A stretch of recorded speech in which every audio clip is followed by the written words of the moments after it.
Before the world ended, Jake was known as the world's greatest treasure hunter.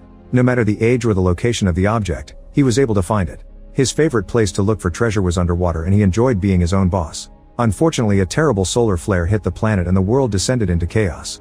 All electronics were fried and the government disappeared, so warlords started to rule. Soon cities were starving, money was useless, diseases spread, and it became impossible to find medicine or fuel. 6 years after the solar flare, Jake is still working as a treasure hunter in England.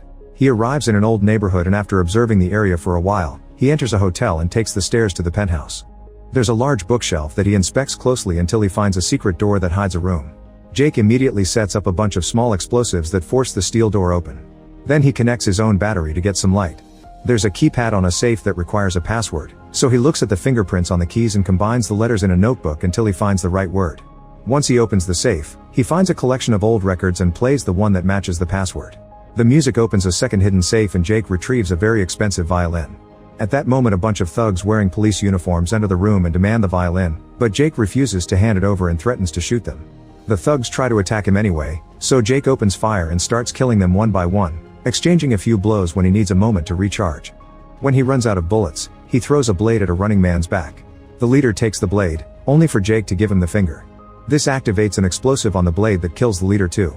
Moments later, Jake enters a huge mansion that has become a factory full of dangerous guards. He hands the violin to the warlord's assistant, and she tells him that King August has another job for him. Jake thinks it's weird for a warlord to call himself king and turns down the offer because it requires crossing the channel. When August hears that Jake turned down the job, he tells his assistant to find an offer he can't refuse. Afterward, Jake goes home, which is a broken boat in the docks. He dodges the traps he set up for strangers and happily feeds his dog. Then Jake goes through the supplies he's received as payment for the job, including a record that he plays while drinking. When he falls asleep, he dreams of sailing a brand new boat around the world. In the morning, Jake's awakened by a noise. He goes outside and finds a soldier caught in one of his traps. The guy says the king has come to meet him, so Jake leaves the boat without helping the soldier down. Inside a warehouse, August is waiting surrounded by dozens of soldiers. He explains he's hired lots of people but none of them can find things like Jake does. August also shares how he's been working hard to rebuild civilization. Jake is still not interested in the mission, but August makes him listen to him by showing him the reward, a brand new boat. The goal is to retrieve the Mona Lisa, which should be stored in a secret storage facility. Paris was one of the first cities that got attacked, so the government evacuated all its national treasures. August even promises to give Jake all the resources and food he needs, so Jake takes the job. First he goes to say goodbye to his dog and asks August's assistant to take care of his pet if he doesn't make it back. Later Jake makes it to the airport and gets worried because the plane they'll be using has bullet holes in it. August shows him a map and tells him what routes to take, letting him know where he'll have to avoid rebels. In the city center, one of August's contacts will find Jake to guide him the rest of the way. Once the Mona Lisa is retrieved, August will drop the equipment for evacuation 3 hours later. In the evening, Jake finally leaves on the plane. The young pilot is confident that everything is working perfectly, but during the flight Jake continues to worry because he sees the guy struggling with the controls. The pilot admits that they'll run out of fuel halfway there, so they need to have their parachutes ready. Jake asks for tips since he never used a parachute before, but the pilot isn't helpful. Eventually Jake falls asleep and dreams about sailing again. This time there's a woman with him. He's suddenly awakened when the plane shakes and he discovers they're under attack.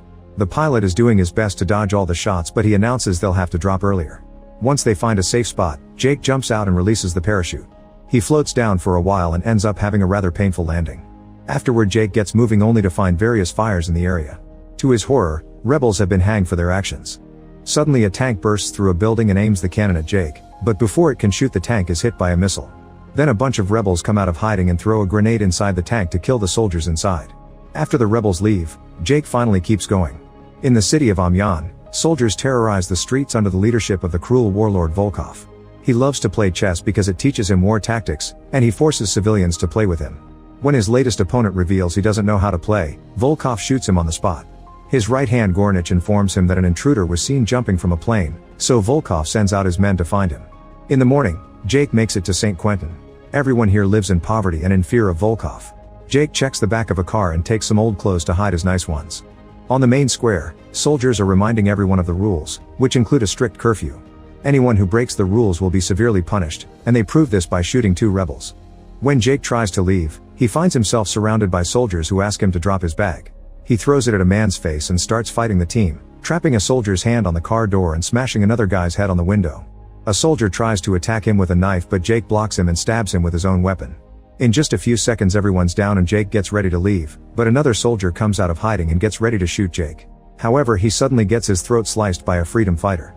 It turns out that Drea is August's contact. She's been watching Jake the whole time but didn't help because she wanted to see if he could handle himself since things are going to get more dangerous. The duo moves quickly through the city, trying to stay hidden in crowds. However, a general still notices them. Jake and Drea enter a church and meet Father Samson, who has an important map that was acquired by the recently executed rebels. Samson takes the duo to his garage and shows them the truck he's been working on. On the map, he points at their next destination, and they notice a cipher code on the corner. While Samson gets the truck ready, Drea takes care of Jake's injuries. At that moment the general and his army surround the church and ask everyone to come out. Drea and Jake rush to the truck while Samson goes outside to keep the general distracted. The soldiers don't believe him when he says he's alone and enter the church to search it. Samson pulls out his gun and shoots the general in the arm, only to be immediately killed by the army. Inside, the soldiers find the garage and get distracted by Jake in the truck. Drea jumps on them from behind and proceeds to fight them all, quickly killing them with a mix of shooting and stabbing. The people outside are still firing at Samson so they don't hear the shots. However, when Jake starts the truck, the radio plays loudly and they do hear that. The tank fires its cannon at the church, but luckily the duo bursts through the garage door without issues. The soldiers then open fire, yet their bullets do no damage. Jake takes the truck over a ramp to jump over the tank to escape. The soldiers get on their bikes to chase after them and soon they reach a checkpoint.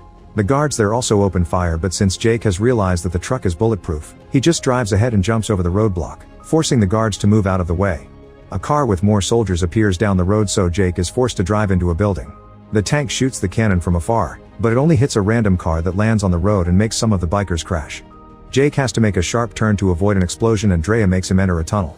They drive as fast as possible because two bikers are still following them, but when they come out they find another tank waiting. The cannon shoots at them and Jake avoids the attack just in time. The chase continues and soon the duo finds themselves surrounded. Drea throws a grenade to bring down the bikers, however there's still a car after them. The tank opens fire again and Jake makes the truck jump, so the shot ends up hitting their pursuers instead. As the truck enters another area of the facility, a new car with soldiers appears. Then the tank gets ready for another shot, so Jake moves fast to get out of the way and once again their enemies are brought down instead. Now Jake and Drea can finally drive safely to Soili.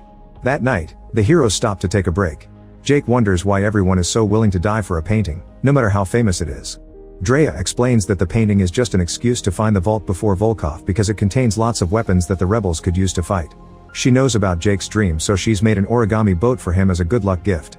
The next day Volkov travels fast to St. Quentin on his train. The general tells him how only 2 rebels defeated the entire team and tries to get a win by mentioning he killed the priest, however Gornich kills him anyway. In Soili, the duo stops at an old building that is supposed to have the vault. Drea is nervous because this area is under the control of the Wraiths, a group of former inmates that became cannibals. They see a flare being shot nearby, which means someone has been following them. The duo rushes inside and finds blood on the walls, not to mention that the vault is open and empty. The smell on the hinges indicates that a door was blown off recently. Since there's no damage inside the vault, Jake concludes that they got everything out and moved it to a more secure location. Outside, the Wraiths are quickly approaching. The duo continues to search the building and finds lots of bullet casings on the next floor. There's damage on the walls and Jake guesses the defenders held up there. They enter the main office and look for records of an evacuation. Inside a cabinet, Jake finds a fake wall and a notebook hidden behind it.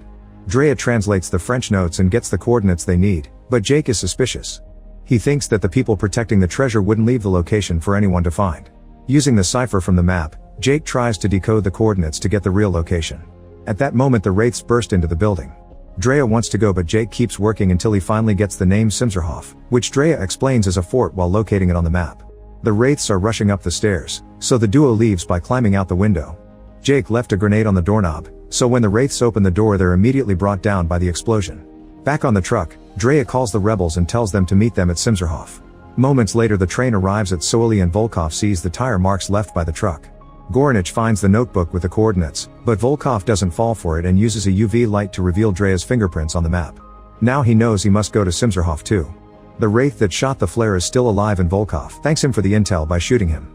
Eventually the heroes arrive at Simserhof and Drea has to cut a chain to open the gate. When they reach the main building, Jake gets suspicious because there's no security. Inside some machines are still running, so Jake assumes there are solar panels. Drea looks at the blueprints and discovers that the humming they hear is an air filtration system for the vault, which appears to be sealed. Jake checks the blueprints too and makes a plan to go through a shaft in the air duct, although there's a fan in the middle. Drea agrees to look for the solar panels to turn the fan off while Jake moves ahead.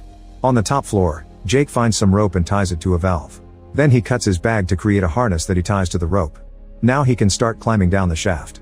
He can see the spinning fan at the bottom, so he has to be careful.